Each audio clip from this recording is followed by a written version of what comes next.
Welcome back to the TwinSpires jury. I'm Ashley Anderson here with James Scully and Darin Zoccali to talk our best bets and fades of the week, mostly at Churchill Downs for closing weekend. We'll also mention some Woodbine racing later in the show. Before we start things off, I wanted to mention our handicapping contest that we have at TwinSpires. James finished second in week one. Darin, I believe, was third in our contest. Vance was our big winner. Kind of helped out that we were doing Royal Ascot for one of the races, and that's kind of his forte. So he finished first, but there's another week of the contest. We have the Wise Dan, the Fleur de Lis, and the Stephen Foster this weekend at Churchill Downs. We also have a huge Saturday and Sunday at Churchill for closing weekend with 11 stakes on both Saturday and Sunday combined. So I think we have 6 on Saturday and 5 on Sunday as well. And of course, we'll be talking a lot of those races today. So Darin, let's jump right in and talk some Churchill racing. Tell me what your best bet of the week is at Churchill.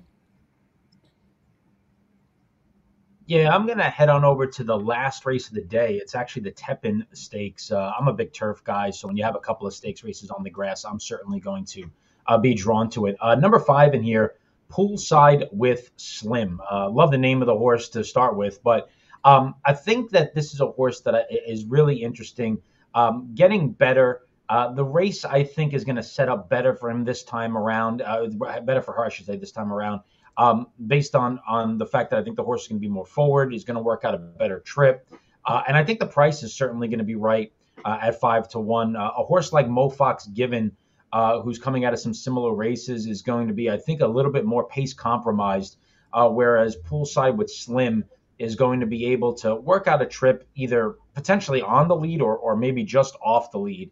And I think her effort in the Pennsylvania Oaks was kind of reminiscent of what we're going to see here, where she was able to just kind of save ground to the inside, stalk, rate, and pounce. And you kind of see that inside-out move here by Frankie Dettori, who I believe was making his Penn National debut in this particular spot. But she levels off real nicely here, kind of reaches out, strides away, going to hold off the late rush as well. I thought this was a very good effort, a race that came back pretty quick. She earned a good figure in the process. She can go to the front. She could sit right off of it. I love the draw for her. Tyler Gaffleone, 5-1. A lot of positives here. It's a tough race, I admit it, but I'm pretty high on Poolside with Slim here, guys.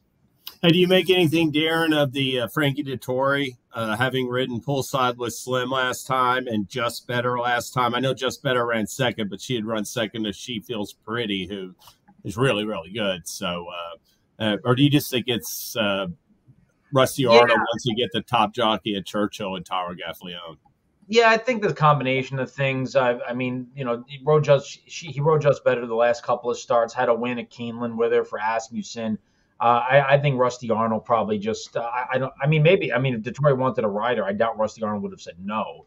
But I don't make too much of it. I think the other one is Asmussen, a horse that he's ridden twice. So I'm not gonna read too much into that. To be honest with you, I think Poolside with Slim is actually a better horse. Yeah, I like that win. I did like that win last time at Penn National. My best bet of the weekend is going to be number 9, Skippy Longstocking in the Stephen Foster. And I'll just point out that I thought the early presser started to come on last fall when he won the 1 1/8 Grade 2 Charlestown Classic by 5 lengths, and then ran a really good third to Cody's Wish and National Treasure in the Breeders' Cup third mile. He was like nearly 7 lengths clear of fourth that day. And I think Skippy Longstocking continued to elevate his game as a 5-year-old when winning the 1 1/8 Oaklawn Handicap last time. Now, I know this margin is 2 lengths, but I thought he was a winner midway on the turn. I thought Highland Falls, who runs second to him, was never a threat. I just really thought that, watching this race, I wrote the recap of it at Brisnet, watched the replay a couple times. I don't think the horse has ever been as good as he was here. I think it's a real positive sign that he's come back and just trained just superbly. He's got all these bullet works in preparation for Saffie Joseph. And the other thing that I like about Skippy Longstocking in this spot is that he runs his best races when he can be on or close to the lead. And there's not a lot of speed in this Stephen Foster. His main rival, First Mission, more of a stalker. Now, he could be forward also a little bit given the pace scenario, but I'll look for Skippy long stalking to hold a tactical advantage over First Mission. I think 1.125 miles is his best distance. First Mission still has to prove that in my eyes, and I'll look for him to prove best in the Stephen Foster as the second choice in the wagering, Ashley. Make a lot of good points. This is one of our handicapping races for the contest, and I went back and forth as well with First Mission and Skippy long stalking, but this is a distance specialist, 4 for 9 from the distance with a second and a third, so definitely a good one to have for that win, play, show payout. And Darin, I know you're going to talk another runner in this field later, so we'll hold off on that, and I'll move on to my best bet, which is number 6, Close the Game Sugar. Had 7-2 on the morning line in the Kelly's Landing Stakes. It's race 10 at Churchill Downs, and this is a Girvan 4-year-old who is coming off a win at Churchill in the Aristides on June 1st, stretching out to 6.5 furlongs here, which he's tried one previous time and finished second by about 4 lengths to Incor, who's also in this field, but it was a somewhat troubled trip, and he can improve third start off the layoff here for Adam Rice, who's been red hot at Churchill, has 3 wins, 2 seconds, and a third from 7 starts, so a 43% win percentage. The gelding also is keeping Irad Ortiz Jr. in the saddle, who since picking up the mount has 2 wins and a second from 3 starts. So I like the fact that they're staying paired up here. And Close the Game Sugar has a bullet 4 furlong workout at Keeneland on June 19th, a 104 Brisnet speed figure last out, which is the highest last race speed rating among the field. And if we get an off track, I know the forecast is changing a lot, but this is a horse that has the pedigree to excel in the mud as well. So I'm going to go with the 6 horse, but I wanted to mention too, we have Bango in this field who is going for a 12th win at Churchill Downs. And if Bango were to get the win, would have the all-time record at this track. Now, recent form hasn't looked quite as good, but 4 for 8 from today's distance. So we'll see if something happens here and we get to celebrate the all-time winningest horse at Churchill. But I'm going to go with number 6 in this spot. Yeah, both. I think both Bango and Hoist the Gold. I mean, I think dropping in class. I mean, but when they've been at their best in the past, they've been really good. That's the real question. Is both those horses might not be at their best presently. I think this race is going to come down to, is Anarchist ready off the layoff? I think he's the best horse in the race. His effort where he ran second to Elite Power last year, I thought was really good. He came back with an excellent second place finish where he had to kind of split horses in between the Chosen Braun and Dr. Shivel and the Bing Crosby last year. Then he won the Pat O'Brien Stakes and obviously went to the sidelines from there.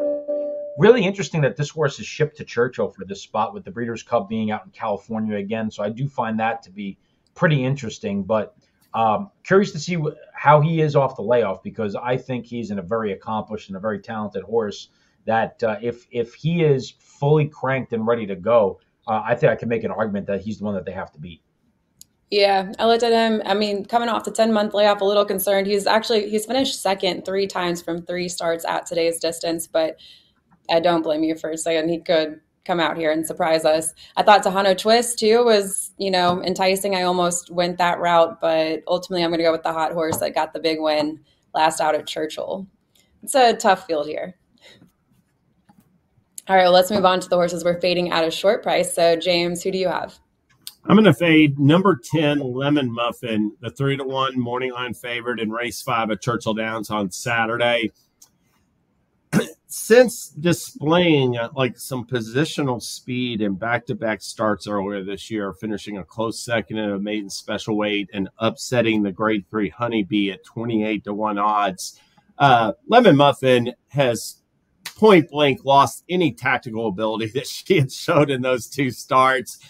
Basically racing evenly at the tail of the field in her last 3 outings. And, I understand she's going to be dropping in class, and I expect her to take a lot of money dropping from those graded stakes to an entry-level allowance. But the fact is, on the speed ratings, on the Brisnet speed ratings, she's not as fast as some of her rivals in this field. I mean, she's got multiple rivals that have run faster races in recent starts. I don't like her poor recent form also. So to me, Lemon Muffin looks vulnerable at short odds in race 5, and that's my best fade of the weekend there. Yeah, she was close on my list. She's actually the second one that I was looking at. My fade is going to come in race number 9, which is the American Derby. I'm fading Green Light. Green Light ran second behind Cameo Performance before breaking his maiden with an emphatic victory. Cameo Performance came out of that race to be hugely bet and got my money as well in a stake event where he just did not show up. So I call into question really the form of that race. The big maiden win, the big figure last time out. I get the move to run this horse in this spot, but I do question the field that he beat here. He's going to level off and draw clear impressively, and he's got to win over this turf course, which we all know some horses relish the Churchill Downs turf course, and some horses hate it. Obviously, he got over it brilliantly on this particular day. But I do think this is a much tougher assignment for him. I mean, he's not only just going against winners for the first time, he's going against accomplished horses. He's going against stakes winners. He's going against horses like Agate Road, who was on the Triple Crown Trail and has run against some serious horses. Laganos has run against some serious horses on the turf as well. First World War won the Penn Mile, and the Kitten's Joy. He's a dual Grade 3 winner. I can't take a short price on Green Light here based on what Cameo Performance did and just stepping up off a big figure. So he's definitely my fade of the day in the American Derby. I agree with you. There's a lot of good horses in that field that I think have a much better chance that have faced tougher competition as well. And I hope he's favored because, he might be favored off of that race, but I looked at it before the morning lines were out. I just expected First World War to be favored off of that last race. I look for him to run a big race in that American Derby. And I'm going to take it back to the Tepin Stakes and talk about the morning line favorite, number 8, Pipsy at 7-2.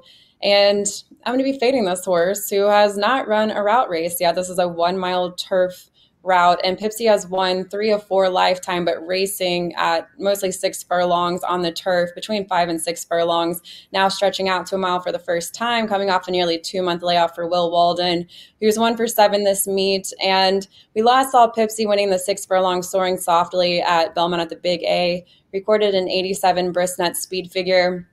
But compared to the rest of the field, looking at her speed figures, they rank a little bit lower than the last out speed figures of a couple of runners in this field. And I also felt like a lot of the runners that are in this field have also faced a little bit slightly tougher competition compared to what Pipsy got in this stakes race. So first time at a route, coming off a layoff, I see a good reason to try to stand against this morning line favorite. And I know you agree with me, Darin, because you're going best bet in this race. Yeah. Look, Pipsy got a good setup that day, was off to a really, really slow beginning in the soaring softly, and had an electric turn of foot in the stretch, as some of the European runners do. But you do have to question, and it's a bit of a trap, whether it be turf racing or dirt racing. When you see horses with explosive turns of foot going one turn, you automatically assume that, okay, well, if they go 7 furlongs or if they go a mile, they're going to close just as well. That's not usually the case. Usually horses with those big turn of foot, they excel at what they're good at. And if this horse is a turf sprinter, that turn of foot could definitely be more limited going a mile. So I definitely agree with your assessment there and why you would play against the spot. Well, before we move on to what else we're watching for this weekend, Darin, what promos do we have? Well, we've got a baker's dozen worth of promos on the site right now. So I'll put our promotion page up against any ADW out there. I think there's 13 on there right now. Churchill Downs money back closing weekend. Obviously, we've got some great stakes races, as you talked about earlier. We've been going through some of these races. A handful of them are eligible for the money back, so be sure to go to the offers page and see which races have been selected for the money back. $10 back if your horse runs second or third, assuming at least 8 horses in the field. If there are scratches and it goes down to at least 5, it would pay out just a second, but hopefully we're in good shape to give back the money for both second and third. That takes place Friday, Saturday, Sundays at Churchill Downs, and again, closing weekend. So it's the last chance, the last opportunity for that. We also have a brand new promo debuting. It is our Breeders' Cup Challenge Profit Boost, a really cool one, guys. It's going to lead all the way up to the Breeders' Cup. Those challenge win you're in races that you see, we're going to select some of those, and we're going to offer for the entire card 15% profit boost on win exacta, trifecta, and superfecta winning wagers up to $25 for the day. So we're not just supporting the win you're in challenge race, we're supporting the entire card that includes that race, which is a really cool opportunity. And that kicks off this weekend, of course, for Stephen Foster Day at Churchill Downs. So be sure to take part in that. there's a lot more. There's harness offers there. There's harness money backs. There's harness profit boost. There's trifecta boost. There's pretty much everything you can think of. Hit it and split it. We have a very, very long menu and list of things to choose from. So really, some of our competitors don't have that many promotions, do they, Darin? I don't think any of them do. Right. I don't think any of them do. But but we have some good track partnerships as well. We love to be able to support our track partners like Horseshoe Indianapolis. Woodbine's got a big day on Sunday, their Canada Day. We've got an offer up for them. I mean, pretty much a track has a big day, and we try our best to support it. So be sure to go to the offers page and take part with us at TwinSpires. We're always happy to give back. Speaking of competition, Darin, you have a little competition going with a horse and the Stephen Foster. So tell us about that. Yeah, our good friend Ed DeRosa, he earlier on this year in the winter when Disarm was starting to work back towards his return, he looked really good. And all reports are that he was working extremely well. He's always been a nice workhorse. You're getting a look at him from last year leading up to the Kentucky Derby. I mean, he always looks like $1 million. He looks like Gun Runner, to be honest with you, out there. And when he ran second in the Travers and then kind of went away for a while to freshen up for his 4-year-old season, when he started to come back, I was not really enthralled with the older horses this year. So I put out there on Twitter, give me odds or, give me a future wager bet on Disarm to win the Breeders' Cup Classic. And then DeRosa came in and said, I'll give you odds. What are you looking for? And I said, well, I'll need like 100 to 1. He said, I'll give you 100 to 1. So I have a $100 wager with him at 100 to 1 on Disarm to win the Breeders' Cup Classic. That's pretty good. If he wins the Foster, that would look really good. His debut for his 4-year-old season, obviously, from a speed figure standpoint, was not too appetizing, but it was a very strange race for Horsfield. He was on the lead that day. He was really, really full of himself. He actually looked like he was training that day, the way his head was just so low. And he wasn't really able to kind of get too much separation on this field. But again, he doesn't want to be on the lead. It was a really strange race. He's better with horses in front of him, and I look for him to return to that type of a style in the Stephen Foster, and hopefully he takes a big step forward. I need him to run big. What could I say? If I get a big run out of him, maybe I don't have to even bet on the Breeders' Cup Classic. I could just root Disarm home at 100 to 1. Hey, listen. Hey, if Disarm wins the Stephen Foster on Saturday, Ed DeRosa should be sweating a little bit because that's a negative side more.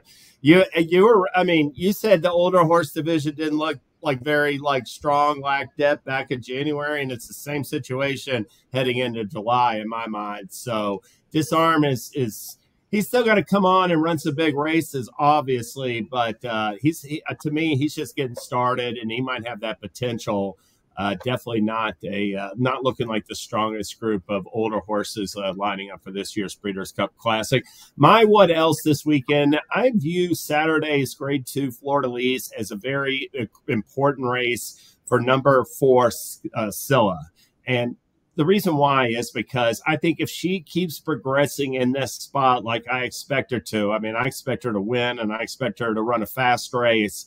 I think she's poised to take another step forward this summer again, like in New York against Grade 1 rivals like Idiomatic and others. And the thing I like about Scylla is that earlier this year she came back in a Gulfstream Park allowance, ran second, then she ran third in the Double Dog Dare. There was nothing special about either one of those performances, but in her last 2 races, it would be an understatement to say that she has improved her form. She came back, that allowance race on the Kentucky Derby undercard had some nice horses in there, and she just completely humbled them, winning by 7 lengths. I thought Kajara, who's a classy rival, had things her own way on the front end last time in the Shawnee, and Scylla beat her really easily that day. I think she's just getting faster and better for Belmont. And like I said, I don't think that Idiomatic, Randomized, or any of the fillies and mares outside of California, or even in California for that matter, are to be scared in a sense based upon the numbers they've been running. And I'm really bullish on Scylla moving forward, Ashley and Darin. This is another race in our handicapping contest, and I almost went Scylla, but I ended up landing on Kajira. What about you, Darin? Did you make a pick out for this? I think James has Skilla. I took Shotgun Hottie, who's coming off of I'm yeah. a Ragazine guy, and Shotgun Hottie ran a 7 in the Ragazines last year, and she ran back to that 7 last time. And I just love when they pair up a figure from a previous year when they come up with that. It usually indicates that they're in peak form, and they at least have a chance to pair that number up. And if she runs back to that number once again, she's got a major shot. But I'll tell you that picture. I've never taken a picture that good in my life. I mean, I think I should just take that and just crop myself out of every picture I take the rest of my life and just use that, because that's a nice looking avatar. I've never looked that good in my life. James, I think one of these days on the jury, you got to show up with that tie and vest. I do. I as soon as I get a vest, I'll definitely be wearing it. So. I think that avatar just screams to me, won't you be my neighbor? It does. Well, to close things out, I'll talk about some Woodbine racing. We have Canada Day up at Woodbine, and we have 5 graded stakes, including 2 grade 2s, the Nassau, and then we also have the Highlander. And I wanted to mention we have a money back offer as well. If your horse finishes second in all eligible races at Woodbine on Saturday, you get your money back in that race.